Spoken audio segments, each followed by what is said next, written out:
पहला सेशन शुरू हुआ, इंडिया वाले बैटिंग कर रहे थे और ठीक-ठाक शुरुआत मिली, एक अच्छा सेशन निकल गया था। केएल राहुल, शुभमन गिल केएल राहुल, ऋषभ पंत साथ में बैटिंग कर रहे थे।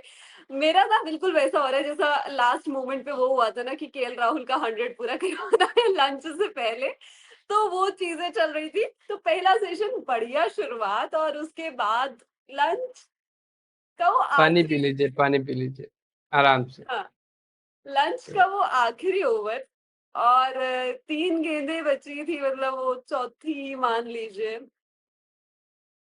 1 रन के लिए रन आउट। और उससे पहले जब केएल राहुल स्ट्राइक पर थे, जब ऋषभ पंत को स्ट्राइक मिली थी, उस टाइम शायद चिल्ला के ये कहा गया था कि ये तो 2 था, 2 क्यों नहीं भागे?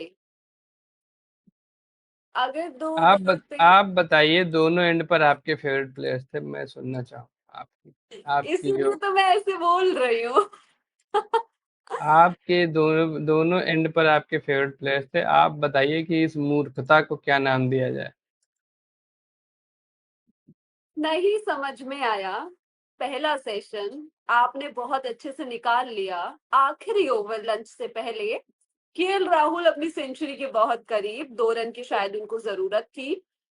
दूसरी तरफ से ऋषभ पंत, हाथ में समस्या थी, दिख रहा था, हमने देखा था जब ये पहला सेशन चल रहा था उस सोचा टाइम यहाँ भी। से जाता है।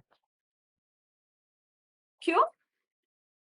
आप करिए ना, हाथ में समस्या थी, सोचा यहाँ से जाता है। और क्रिकेट खेलते हुए किसका प्रयोग भी होता है, खाली हाथ से नहीं। टाइम निकाल लिया, हाथ में तकलीफ होने के बावजूद एकदम कंसंट्रेटेड रहे, कुछ ज्यादा उल्टा सीधा नहीं किया, बीच में एक आध बार करने की कोशिश की, but still manageable, not like Rishabh Pant innings हो गई। उसके बाद आप, ये मुझे एकदम पूरा ऐसा लगा कि भाई, क्योंकि उस आखिरी ओवर में वो जो सिंगल आया और उस पे जिसमें से भी किसी ने बोला कि 2 क्यों नहीं भागा, वहां से पड़ा ये कि भाई इस बंदे की सेंचुरी हमको लंच से पहले करवानी है। फिर पूरा फोकस ऐसा लगा कि यहीं आके रुक गया कि नहीं, लंच से पहले अगर इनकी सेंचुरी नहीं हुई तो समस्या हो जाएगी। ये एक लगा कि भाई यही चीज चल रही है और हम भूल गए क्यों हो जाएगी? जो रूट ने भी तो आके पूरी करी थी ना। और आप किस हड़बड़ी में थे भाई, मतलब उसकी जरूरत नहीं थी। केएल राहुल की विकेट नहीं गई, आपकी विकेट गई। आप आप आपने जस्टिफाई करिए इसको। मैं कैसे इसको, मैं क्यों जस्ट, ये क्या बात हुई? मेरे को पैसे मिले, मैं उनकी पीआर हूँ कि मैं जस्टिफाई करूँ? आपके दोनों आपके फेवरेट प्लेयर्स हैं, आप जस्टिफाई करिए कि ये इस मूर्खता का नाम क्या दिया जाए। आज इसका एक नाम हो जाना चाहिए। बताइए। क्या ही कहा जाए इस चीज पे तो वो ऑलरेडी बहुत लोगों से गाली खा रहे हैं ना सोशल मीडिया पे। आपने देखा जिस नहीं, तरीके गाली से मत दीजिएगा। जैसे ही ये चीज आई, तब उनको सुनना पड़ गया, सबने उनको सुनाया कि क्या क्या जल्दबाजी थी। और मतलब ऑफ कोर्स तारीफ हो रही थी कि ऋषभ पंत की खुद कॉल थी और वो खुद दौड़े, लेकिन उनके बैक ऑफ द माइंड यही था कि क्योंकि पिछली गेंद पे डबल नहीं लिया, केएल राहुल स्ट्राइक पर नहीं आए, केएल राहुल का 100 नहीं हुआ, लंच से पहले अच्छे से लंच करना है, फ्री होके खुश होकर कि हाँ भाई तेरा शतक करा दिया, वाह वाह वाह वाह। तो ये सारी चीजें उनके दिमाग में चल रही होंगी। और सेंचुरी वाली चीजें तो यार हर किसी के दिमाग में रहती है और हर किसी को रहता है कि वो पूरी हो जाए किसी ना किसी तरीके से। फिर मैं वही ग्लेन मैक्सवेल वाली किताब की बात कर दूंगी। क्या मतलब, उस बात से क्या क्या मतलब चलेगा, क्या पता चलेगा? मतलब आपको याद है ना वो चीज जो चेन्नई में हम सभी लोग बात कर रहे थे, हम सभी तो नहीं, मैं तो ये बात नहीं कर रही थी उस टाइम पे, खैर।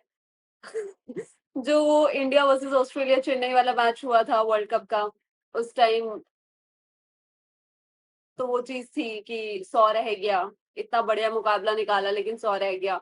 ये चीज तो सौ मैक्सिमम, ऐसे पूरा करोगे और फिर एक की बलि ले लिए, फिर खुद भी 100 पूरा करके चले गए। वही तो बात है ना। तो पर्सनल माइलस्टोन तो मतलब ठीक है, लेकिन इतनी हड़बड़ी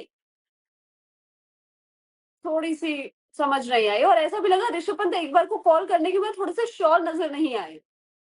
क्योंकि उनको भरोसा नहीं था ना कि अगर ये आदमी दौड़ के भाग गया वापस तो मैं क्या करूंगा। निश्चित तौर पर वो तो अपना विकेट दांव पर लगाते नहीं केएल राहुल। तो ऋषभ पंत के मन में कहीं ना कहीं डबल माइंडेड हुए वो अगर वो जरा सा ब्रीफ सा पॉज ना लिया होता तो मुझे लगता है कि ऋषभ पंत पहुंच भी जाते, पहुंच भी सकते थे वो, जिस तरीके का उनका रनिंग थी और पहुंच जाते, लेकिन अब भाई बेन स्टोक्स की भी तारीफ करनी होगी। बेन स्टोक्स ने जिस तरीके से उनको पता था कि किस तरीके से जो है किधर भागना है, और उनको अच्छे से पता है किधर थ्रो करना है, कौन सा प्लेयर थोड़ा सा लेजी है, और गेंद उठाई, पलटे और बुलसाई हिट कर दी। अद्भुत। लेजी से अलग, क्योंकि केएल राहुल दौड़ चुके थे और ऋषभ पंत स्टार्ट लेके थोड़े से रुके। वहां उनको लगा कि यही सही, इधर ही मानना चाहिए क्योंकि उनको पहुंचने में लेट होगा। अनिल कुंबले जियो हॉटस्टार पर से बात करते हुए उन्होंने भी इस चीज को कहा कि इनिशियली ऋषभ पंत की कॉल थी और उसके बाद वो थोड़ा सा हेजिटेट उन्होंने किया, थोड़ा सा रुके। उनको लगा कि यहाँ पे कोई रन नहीं है, लेकिन केएल राहुल स्ट्रेट अवे दौड़ गए थे। तो ऋषभ पंत का इनिशियल हेजिटेशन जो था उसकी वजह से वो रिस्पॉन्स थोड़ा सा डिले हुआ और फिर उनको भी जाना पड़ा क्योंकि केएल तो आ चुके थे, सीधा आ रहे थे और टारगेट पे थे। तो अननेसेसरी था, ऑफ कोर्स अननेसेसरी था, लेकिन आप अगली 3 गेंदों को जस्ट ब्लॉक भी कर सकते थे लंच से पहले और उसके बाद आप आके करते, क्योंकि आपने काम तो करा ना, ग्रेट वर्क आपने किया दोनों ने पहले सेशन में। ये बात अनिल कुंबले ने कही है और उसके साथ उन्होंने ये भी मेंशन किया कि इसकी जरूरत भी नहीं थी। मतलब जो रूट को तो पूरे एक दिन का इंतजार करना पड़ा था, एक रात का इंतजार करना पड़ा था। वो 9 पे गए थे जब दिन का खेल खत्म हुआ था और उसके बाद वो वापस वापस आए अगले दिन और तब उन्होंने अपनी ये जो सेंचुरी है इसको पूरा किया। कमाल की पार्टनरशिप थी, उन दोनों ने बहुत बढ़िया बैटिंग करी थी, ऋषभ पंत और इन्होंने। और इंग्लैंड को अब इस तरीके से ना सेकंड सेशन में आने के लिए इन लोगों ने कॉन्फिडेंस दे दिया।